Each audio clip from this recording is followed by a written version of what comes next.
শ্রাবণের সকাল ধীরে ধীরে সরব হয়ে ওঠে ঐতিহাসিক সোহরাওয়ার্দী উদ্যান। চোখের সামনে 2024-এর রক্তাক্ত গণ অভ্যুত্থানে নিহতদের নিথর দেহের ছবি, রাজনৈতিক হাতিয়ার হিসেবে ব্যবহার হওয়া পুলিশের নির্মম গুলি আর সাউন্ড গ্রেনেডের প্রতিচ্ছবি ফুটে উঠেছে 24-এর ছাত্র জনতার অভ্যুত্থানে স্মৃতি জড়িত জুলাই জাগরণের এই আয়োজনে।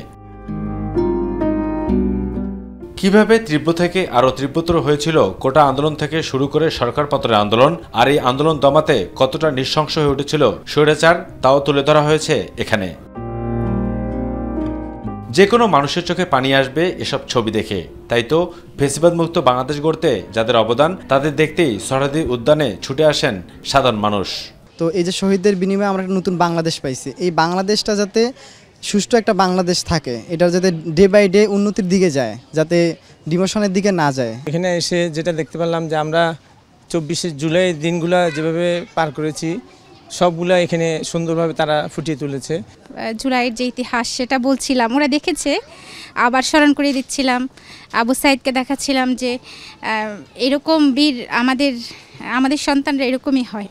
এই যে চিত্র, এই চিত্রের মাধ্যমে আমাদের যে জুলাইয়ের যে স্পিরিট, আমাদের যে ঐক্যতা এবং এক হওয়ার শক্তি, যে কোনো অন্যায়কে বিতাড়িত করতে পারে, সেই শিক্ষাটা আমরা এখান থেকে নিতে পারি।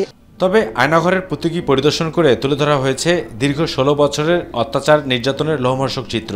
আসলে একটা ভয়াবহ অভিজ্ঞতা। আসলে এই ছোট্ট ঘরের মধ্যে মাসের পর মাস, বছরের পর বছর মানুষ কিভাবে ছিল, এই ভয়াবহ অভিজ্ঞতা আসলে যারা এই পরিস্থিতিতে না পড়ছে কোনোদিন বুঝতে পারবে না। ঘরটুকু যে প্রতীকী অর্থে তৈরি করা, এখানে অতিরিক্ত পরিমাণে যে গরম এতটুকুতেই, কিন্তু অরিজিনালি যেটা ছিল সেটাতে কি পরিমাণে কষ্ট হয়েছিল যারা বন্দী ছিলেন, সেটা আসলে এখানে আসলে কিছুটা হলেও অনুমানযোগ্য আসলে হবে। যারা এই জুলুমের শিকার হয়েছিলেন, আল্লাহ তাদেরকে উত্তম যাজা দান করুক।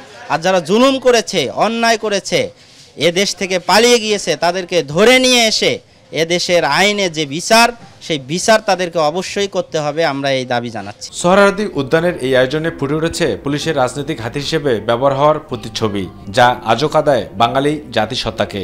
4 দিনব্যাপী এই উৎসবের আয়োজক সাইমুম শিল্পী গোষ্ঠী। রাজনীতিবিদ যারা আছে তাদের কাছে মেসেজটা পরিষ্কার করতে চাই, এই জেনজি এখন আর ভয় পায় না, তারা গুলির সামনে লড়াই করতে পারে। এজন্য যারা পরবর্তীতে ক্ষমতায় যাবে তাদেরকে এ থেকে শিক্ষা নেওয়া উচিত। আবু সাইদ অপু, মাই টিভি, ঢাকা।